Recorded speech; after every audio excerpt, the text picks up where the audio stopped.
L'animateur Guillaume Pley a transposé son émission Le QG dans le cadre de l'élection présidentielle, la rebaptisant QG de campagne. Son premier invité politique n'est autre qu'Éric Zemmour, leader du mouvement d'extrême droite Reconquête. L'entrevue, diffusée le 23 mars 2022, a eu lieu dans les locaux de l'ancien polémiste sous le signe de la bonne humeur.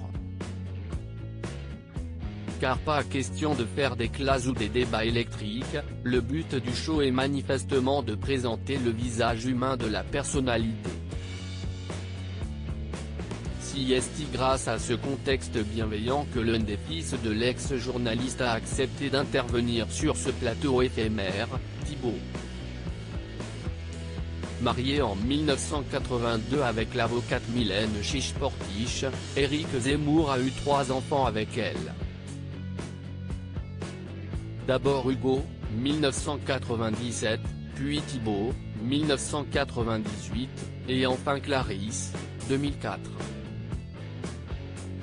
C'est donc le cadet qui s'est rendu aux côtés de son père dans QG de campagne. Thibaut Zemmour parle en toute simplicité face caméra, manifestement plus à l'aise dans cet exercice en duo que son père, qui s'ouvre petit à petit. Au micro de Guillaume Pley, Thibaut Zemmour, 24 ans, étudiant en droit proche de la fin de ses études, est revenu sur la décision de son père d'entrer en campagne, de son quotidien qui n'a pas beaucoup changé depuis car son frère, sa sœur et lui ne s'étaient jamais exposés, et explique pourquoi il a décidé de faire cet entretien. C'est la première fois que je décide de me montrer, uniquement parce que c'est une émission un peu moins conventionnelle que celle qu'on peut voir à la télévision traditionnelle.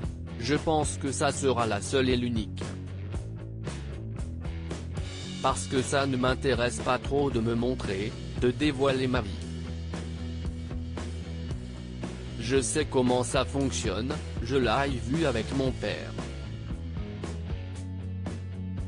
Je n'ai pas envie que ça soit pareil pour nous. Une enfance presque comme les autres baignant dans la politique à travers leur père, les enfants d'Éric Zemmour ont toujours abordé tous les sujets en famille. Parfois avec des querelles à l'âge adolescent, mais quoi de plus normal à cet âge selon l'essayiste. Guillaume Pley demande ensuite quel genre de père il était, sévère ? Non, mais avec les filles ce n'est pas pareil. J'ai toujours été très pudique, au lycée. J'ai eu une copine toute ma période du lycée. Elle venait souvent à la maison après les cours, on dînait ensemble. Ça n'a jamais posé de problème, ni à mon père ni à ma mère. C'était plus moi qui étais pudique que lui qui m'interdisait les choses. Pas évident d'être le fils d'Éric Zemmour, quand on a une figure paternelle aussi médiatique que controversée. Thibaut Zemmour raconte alors son vécu au lycée. Évidemment quand on fait l'appel Thibaut Zemmour, les gens réagissent. Je ne suis pas l'opposé physiquement, je pense qu'on se ressemble un peu. Mais je n'ai jamais eu de problème avec ça, j'ai toujours été très sociable. J'ai peut-être eu de la chance aussi, les gens discutaient avec moi. Les professeurs ce n'était pas pareil. J'ai eu quelques problèmes avec les professeurs parce que forcément, ils ont un pouvoir supérieur au mien. Ce à quoi le politique ajoute, ils étaient souvent de gauche.